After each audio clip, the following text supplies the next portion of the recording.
Oke, selamat siang. Assalamualaikum warahmatullahi wabarakatuh.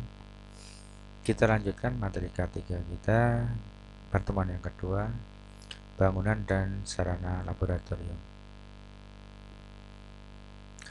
Ruangan. Luas ruangan setiap kegiatan cukup menampung peralatan yang diperlukan. Aktivitas dan jumlah petugas yang berhubungan dengan spesimen atau pasien. Untuk kebutuhan pemeriksaan lab, semua ruangan harus punya tata ruang yang baik sesuai dengan alur pelayanan dan memperoleh sinar matahari ataupun cahaya dalam jumlah yang cukup. Ruangan lab dapat dikelompokkan sesuai dengan fungsi, yaitu administrasi teknis dan penunjang. Karena lab kesehatan dalam kegiatannya mempunyai resiko ancaman bahaya yang akan menimbulkan gangguan kesehatan yang merugikan, baik itu bagi karyawan, petugas, dan masyarakat sekitar. Maka ada pembatasan bagi masyarakat umum ya, untuk memasuki area laboratorium. Ruangan-ruangan atau selasar yang berada di area publik boleh dimasuki oleh pasien, dan ruangan yang berada di area tertutup hanya boleh dimasuki oleh petugas. Pada area yang tertutup dan berbahaya dipasang tanda dilarang masuk selain petugas dan tanda bahaya. Kemudian ruang terpisah. Ruang penerimaan terdiri dari ruang tunggu pasien dan ruang pengambilan spesimen, masing-masing sekurangnya luasnya 6 meter persegi. Kemudian ruang pemeriksaan ataupun teknis. Luas ruang tergantung jumlah dan jenis pemeriksaan yang dilakukan sesuai dengan beban kerja, jumlah jenis dan ukuran peralatan, jumlah karyawan, faktor keselamatan dan keamanan kerja, serta kelancaran lalu lintas spesimen, pasien, pengunjung, dan karyawan sekurang-kurangnya mempunyai luas 15 meter persegi. Untuk bank darah, pemeriksaan mikrobiologi dan molekuler sebaiknya masing-masing memiliki ruang yang terpisah. Ruang admin ataupun pengolahan hasil sekurang-kurangnya punya luas 6 meter persegi. Kemudian berikutnya syarat umum konstruksi ruang laboratorium. Dinding terbuat dari tembok yang permanen, tentunya berwarna terang. Langit-langit tingginya 2,7 sampai 3,3 dari lantai, yang terbuat dari bahan yang kuat dengan warna yang terang. Pintu harus kuat rapat mencegah masuknya serangga. Ya, jendela tinggi minimal 1 meter dari lantai. Semua stop kontak dan saklar dipasang minimal 1,4 dari lantai ya, biar anak kecil tidak bisa menjangkau.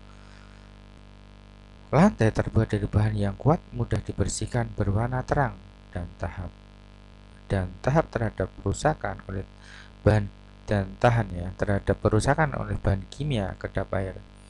Permukaan rata dan tidak licin. Bagian yang selalu kontak dengan air harus mempunyai kemiringan yang cukup ke arah saluran pembuangan air limbah. Meja terbuat dari bahan yang kuat, kedap air, permukaan rata dan mudah dibersihkan dengan tinggi 0,8 sampai dengan 1 meter. Kemudian sarana penunjang secara umum, tersedianya WC bagi pasien dan petugas tapi terpisah. Penampungan atau pengolahan limbah lab. Kemudian keselamatan dan keamanan kerja, kemudian ventilasi, kemudian penerangan yang cukup. Air bersih mengalir jernih dapat menggunakan air pump misalkan atau PDAM.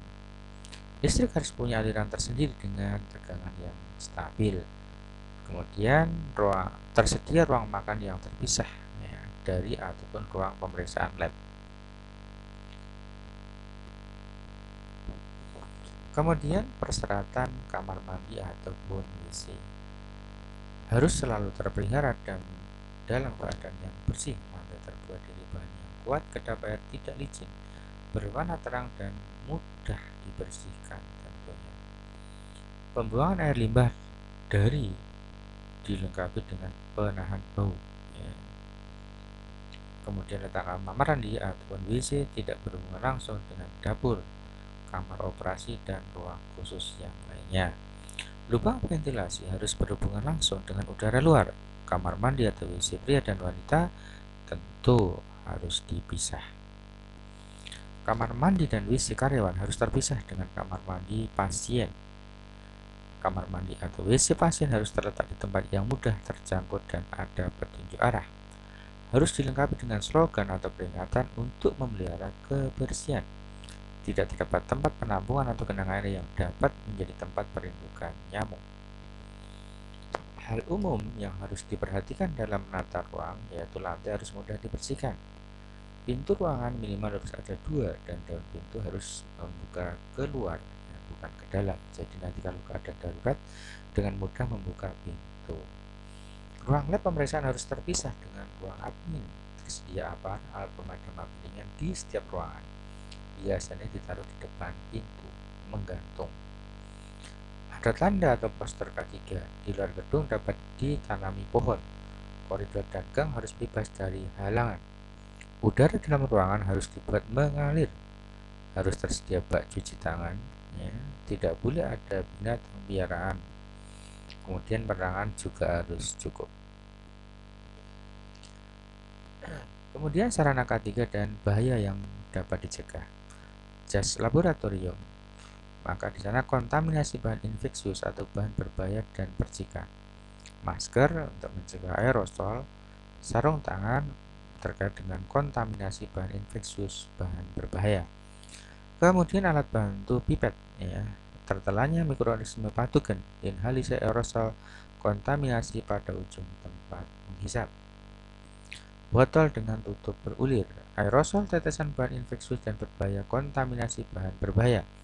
Insenerator, ya, aerosol tetesan bahan infeksius dan berbahaya, kontaminasi bahan berbahaya. Kabinet keamanan biologis, yaitu kaitannya dengan aerosol dan percikan. Kemudian berikutnya lemari asam, yaitu untuk percikan, menahan percikan bahan kimia.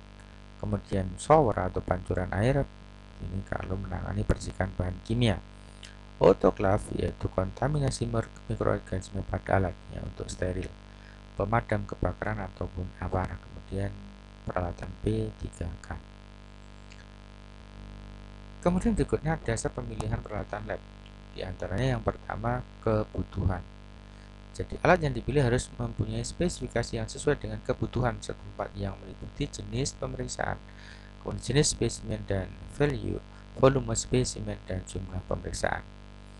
Kemudian yang kedua yang menjadi dasar pemilihan adalah fasilitas yang tersedia. Alat yang dipilih harus mempunyai spesifikasi yang sesuai dengan fasilitas yang tersedia.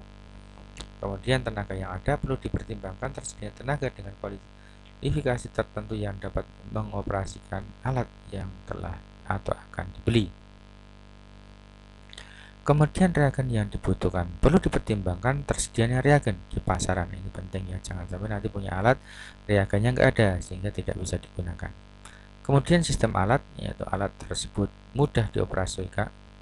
Kemudian alat memerlukan perawatan khusus, kemudian alat memerlukan kalibrasi dan seterusnya. Itu menjadi satu hal yang penting. Kemudian pemasok atau vendor mempunyai reputasi yang baik, ya, jadi beli alat dari vendor yang punya reputasi yang baik. Berikan fasilitas uji fungsi, jadi setelah dibeli ada uji fungsi. Kemudian menyediakan petunjuk operasional alat, ya. Kemudian menyediakan fasilitas pelatihan dalam mengoperasikan alat, memberikan pelayanan purna jual yang terjamin, kemudian mendaftar peralatan ke Kementerian Kesehatan. Kemudian nilai ekonomis. Dalam memilih alat perlu dipertimbangkan analisis cost benefit, yaitu seberapa besar keuntungan yang diperoleh dari investasi yang dilakukan, termasuk di dalam biaya operasi alat. Perlu dipertimbangkan itu keuntungannya. Jangan sampai bisa beli alat tapi jarang dioperasionalkan, bahkan rugi. Kemudian terdaftar. Peralatan yang akan dibeli harus sudah terdaftar dan mendapat izin edar dari institusi yang berwenang sesuai dengan peraturan yang berlaku. Kemudian berikutnya penggunaan dan pemeliharaan alat. Setiap peralatan harus dilengkapi dengan petunjuk atau penggunaan yang disediakan oleh pabrik yang memproduksi alat tersebut. Petunjuk penggunaan tersebut pada umumnya memuat cara operasional dan hal-hal lain harus diperhatikan. Pada setiap alat harus dilakukan pemeliharaan sesuai dengan petunjuk penggunaannya, ya. Jadi pabrikan lebih paham bagaimana memelihara alat tersebut. Yang perlu diperhatikan dalam pemakaian alat yaitu persyaratan kecukupan alat, ya. Lab harus dilengkapi dengan semua peralatan yang diperlukan sesuai dengan jenis layanan yang disediakan sekalipun tidak digunakan secara rutin. Kemudian persyaratan kemampuan alat pada saat instalasi alat maupun saat kerja rutin, peralatan harus diperhatikan menunjukkan kemampuan atau memenuhi kerja yang dipersyaratkan, harus memenuhi spesifikasi yang sesuai untuk pemeriksaan yang bersangkutan. Kemudian penandaan peralatan, setiap jenis peralatan harus diberi label, ini penting ya, tanda ataupun identifikasi yang lain, termasuk kalau perlu terkait dengan kalibrasi. Log alat terkait dengan identitas alat, nama pabrikan, tipe, dan seterusnya, orang yang dapat dihubungi ya nanti kalau ada kerusakan misalkan. Kemudian tanggal penerimaan dan tanggal pemeliharaan, jadi kapan barang itu diterima, kemudian berapa lama atau berapa kali dipelihara ya. Pemeliharaan itu tidak harus menunggu rusak ya, karena maintenance itu tidak perlu menunggu rusak tapi sudah terjadwal. Kemudian lokasi, kemudian kondisi ketika alat diterima, instruksi pabrik atau acuan yang dibuat, rekaman kinerja, kemudian pemeliharaan yang dilakukan untuk yang akan datang, kerusakan, malfungsi, modifikasi, dan yang lainnya. Kemudian tanggal perkiraan penggantian alat jika mungkin. Kemudian persyaratan pengoperasian alat. Alat hanya boleh dioperasikan oleh petugas yang berwenang. Jaminan keamanan kerja alat, ya, alat harus dipelihara dalam kondisi kerja yang aman, mencakup keamanan listrik, alat penghemat darurat, dan penanganan yang aman oleh petugas yang berwenang. Kemudian penanganan terhadap alat yang rusak, yaitu alat yang diduga mengalami gangguan tidak boleh digunakan, harus diberi label yang jelas dan disimpan dengan baik ya, sampai nanti ada perbaikan. Pemindahan alat, laboratorium harus memiliki prosedur penanganan pemindahan, penyimpanan, penggunaan yang aman untuk mencegah kontaminasi ataupun kerusakan. Kemudian pemutakhiran hasil koreksi kalibrasi, bila kalibrasi menghasilkan seluruh faktor koreksi, laboratorium harus memiliki prosedur untuk menjamin bahwa salinan dari faktor koreksi sebelumnya dimutakhirkan dengan benar. Pencegahan terhadap perlakuan orang tidak berwenang. Ini adalah persyaratan minimal bangunan, ya, sarana prasarana, ya. Sekedar pengetahuan saja. Ya.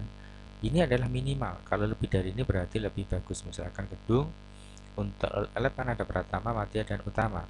Gedung tentu semuanya permanen. Kemudian ventilasi mirip atau bisa dibilang sama baik itu untuk klinik pratama, madya, dan utama. Nah, cara membacanya seperti itu semuanya ya. Ini hanya sekedar informasi tambahan ya. Oke, mungkin hanya itu yang bisa kita sampaikan. Kita berpindah di forum tanya jawab. Assalamualaikum warahmatullahi wabarakatuh.